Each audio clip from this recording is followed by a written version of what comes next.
দিল দিল দিল, আমার সব চেষ্টায় জল ঢেলে দিল রে। বেটা বজ্জাত কুকুর আর আসার সময় পেল না। আর একটু আর একটু সময় যদি পেতাম, তবে মুরগিটাকে খপ্পাং করে ধরে ঝপ্পাং করে দৌড় দিতাম। বেটাকে দেখলেই মনে হয় এই বুঝি তাড়া করবে। সব সময় মাথায় একটাই টেনশন, মনে হচ্ছে কুকুর বেটা আমাকে তাড়া করে নিয়ে বেড়াচ্ছে।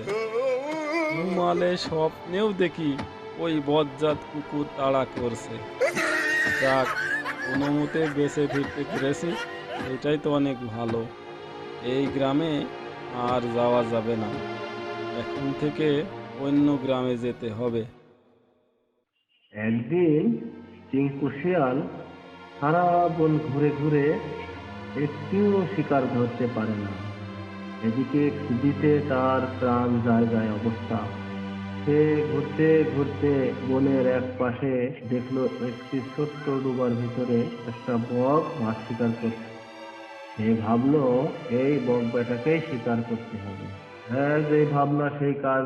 সে চুপি চুপিতে আস্তে চোরের মতন বকের দিকে এগিয়ে গেল এবং যেই বকটিকে ধরতে লাফ দিল, অমনি বকটি উড়ে পালিয়ে গেল।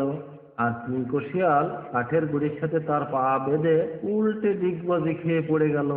সে কি অবস্থা! ওটা কি? হ্যাঁ হ্যাঁ, বক, বকই তো। এই বেটাকে দেখি ধরা যায় কিনা। আজ সারাদিন কোনো শিকার পাইনি। এই বেটাকে যেভাবে ধরতে হবে, ঝাঁপ মারি। ইয়া! ওরে বাবা রে, মরে গেলাম রে, আমার পা গেল রে। এ কে আছিস, আমাকে বাঁচা রে। দূর, আমারই ভুল। কেন যে এত তাড়াহুড়া করতে গেলাম। আস্তে আস্তে ফুসলিয়ে বেটাকে কাছে গিয়ে ধরতে পারতাম। না না, এমন তাড়াহুড়া আর করা যাবে না। কয়দিন হয়ে গেল, একটি শিকারও ধরতে পারলাম না। ঈদের চোটে মাথাটা ঘুরছে। যাই, খরগোশের কাছ থেকে একটু বাঁধাকপি চেয়ে খাই গিয়ে। এরপরে টিঙ্কু শিয়াল তার গুহায় ফিরে গেল। গিয়ে দেখে খরগোশ বাঁধাকপি খাচ্ছে। খরগোশ শিয়ালের খুঁড়িয়ে খুঁড়িয়ে হাঁটা দেখে তামাশা করে বলল, এ শিয়াল ভাই, এমন খুঁড়িয়ে খুঁড়িয়ে হাঁটছো কেন? সেই কুকুরে মনে হচ্ছে অপারেশন করে দিয়েছে। আরে দূর, আমি ঝাঁপ খেলতে গিয়ে পায়ে একটু মোচড় লেগেছে। কার সাথে ঝাঁপ খেলছিলি শুনি? কার সাথে আবার? ওই বকের সাথে। ও, বুঝেছি।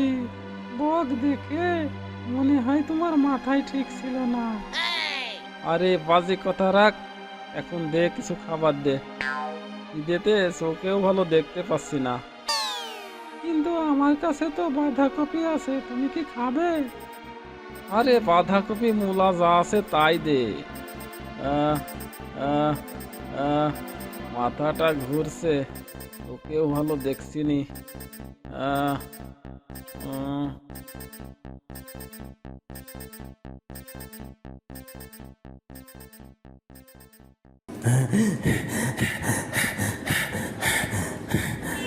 বন্ধুরা, ভিডিওটি দেখার জন্য ধন্যবাদ। পরের পর্ব দেখার জন্য চ্যানেলটি সাবস্ক্রাইব করে রাখো, তাহলে ভিডিও পাবে সবার আগে।